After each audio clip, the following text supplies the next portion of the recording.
Umar apparently broke his hand in the first round, was still throwing it for the whole fight. He wound up taking Merab down, and nobody expected that. He got Merab's back. They said the Nurmagomedov bloodline was invincible. They lied. These guys so far.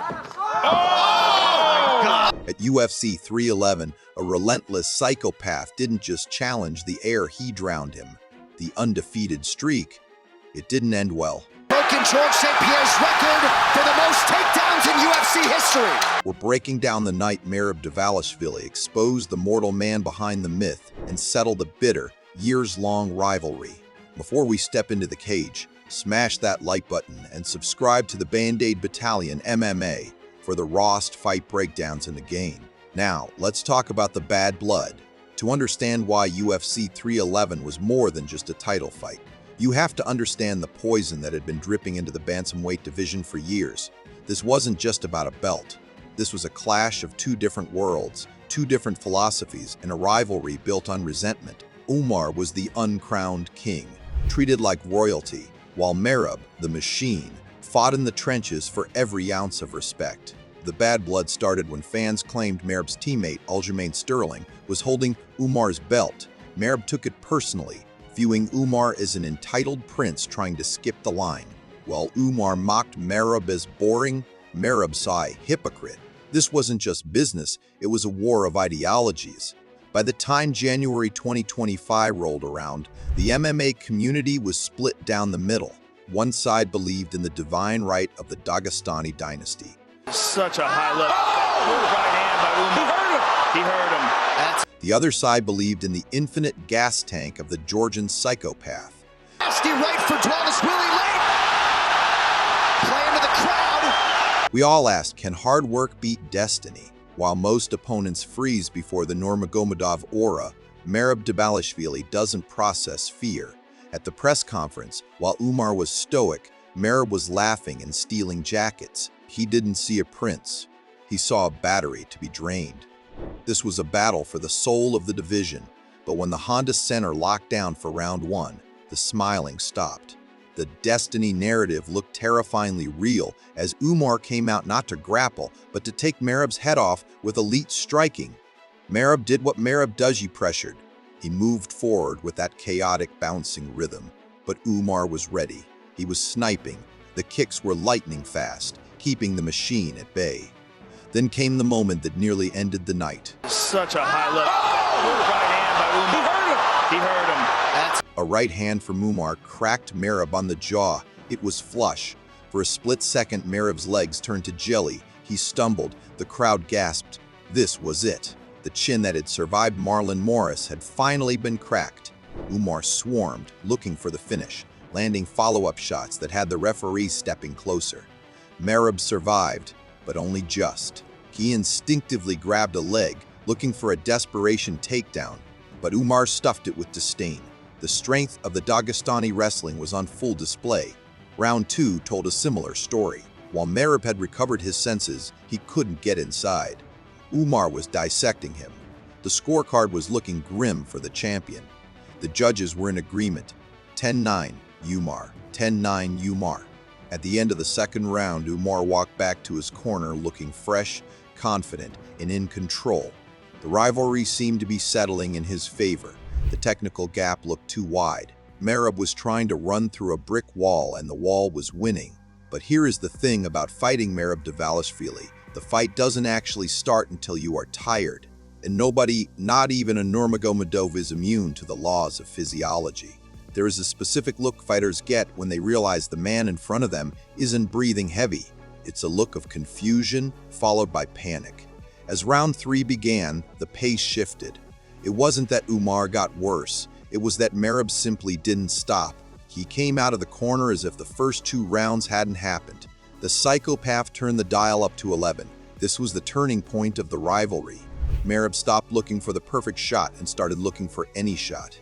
He shot for a takedown, stuffed. He shot again, stuffed.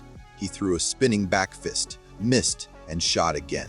Umar stuffed the first 5 attempts, but on the 6th, he stumbled. That tiny stumble was the crack in the dam. Merab locked his hands. He drove through the hips, and for the first time in the fight, the young eagle was put on his back. Oh, nice deception there, but a beautiful sequence by... The crowd roared. Umar scrambled, using the cage to get up, but Merab was heavy. The Georgian style of wrestling, relentless chain grappling, began to sap the energy from Umar's legs. Merab's was accelerating, and it looked like Umar was starting to get tired. You could see the snap leaving Umar's kicks. You could see his mouth opening to gulp air. Merab, meanwhile, was talking to him. He was grinding his head into Umar's chin. He was breaking his own records for wrestling control. The psychological damage was compounding the physical fatigue. Umar was realizing that this machine had no off switch. By the time the championship rounds arrived, the narrative had flipped. The invincible Umar Nurmagomedov looked human. He looked normal. The fourth and the fifth were clearly Merab was coming on strong. Merab was like, it was astonishing, his endurance. Rounds 4 and 5 were a masterclass in weaponized cardio. Merab Dvalishvili didn't just win these rounds, he stole Umar's soul. Every time Umar tried to reset and use his striking, Merab was in his face. A jab, a knee, a takedown entry. Even when Umar defended, he was working harder than he ever had in his life. The psychopath was everywhere. In the fifth round, the defining image of the fight occurred.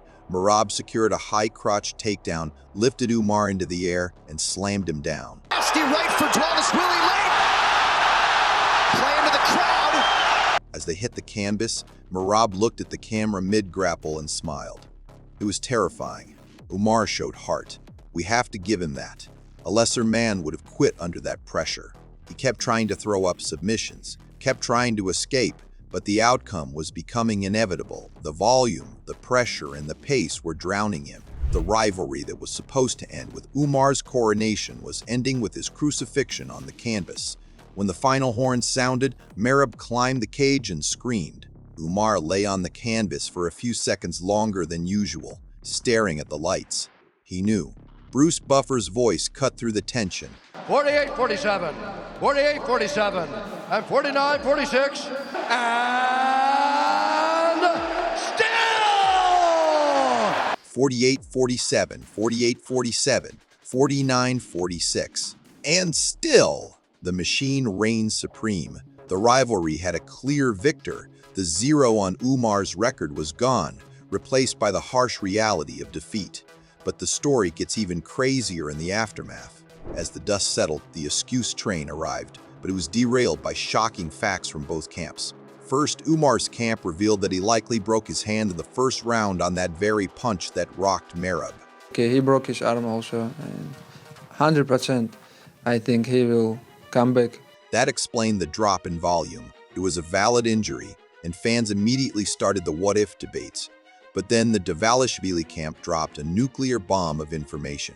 I was hurt all the time. I have an infection on my leg, and I hurt my lower back, and it was the... Merab Dvalishvili fought at UFC 311 with a raging leg infection and a severe back injury.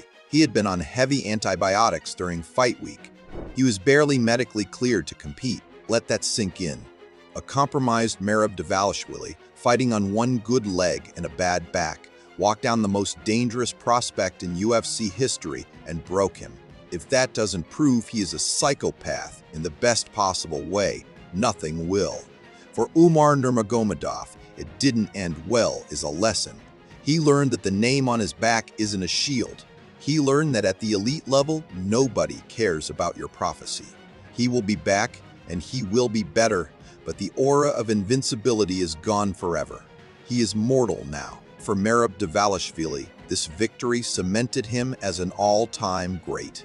He didn't just beat a contender, he beat the boogeyman. He validated everything he and Aljamain Sterling had said for years. They weren't ducking Umar, they were just waiting for the right time to expose him. The rivalry isn't over, with the scores being competitive in the early rounds. A rematch is inevitable down the line. But I would be very happy to see that fight again. Very happy. But the dynamic has shifted. The fear is gone. Merab Dvalishvili proved that you can't scare a machine. You can't intimidate a psychopath. And if you challenge him to a war of attrition, you better bring more than just a famous last name. So I have to ask you guys, does this loss ruin the Umar Nurmagomedov hype train, or was it just a bump in the road? And knowing that Merab was fighting with a staph infection, is he now the undisputed GOAT of the bantamweight division? If you want more deep dives into the psychology of fighting and the untold stories of the cage, you know what to do. Subscribe to the Band-Aid Battalion MMA. We fix the casuals, one video at a time. Thanks for watching, and I'll see you in the next one.